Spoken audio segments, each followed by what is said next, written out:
दोन दोन बसलेले बरेच लोकांचे कांदे 2-2 महिन्याचे होऊन गेले, खाली काही येईनच त्याला.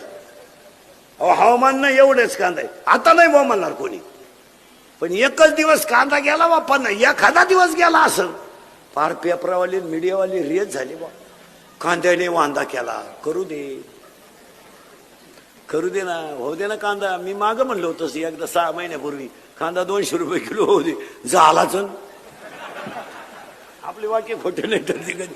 अरे भाऊन द्या 200-400 रुपये किलो कांदा, ते शेतकऱ्याच्या घरात कधीतरी भाज्याचा वास निघू द्या, कधी त्याला चांगलं मिळू द्या, त्याच्या बायकोच्या गालावर हसू येऊ द्या.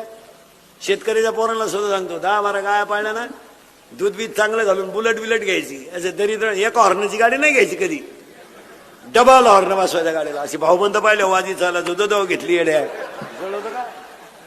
नाही महाराज, ह्या जगात जर घामानं पैसा कमेला असेल ना तर मजा आणायला हरकतच नाही.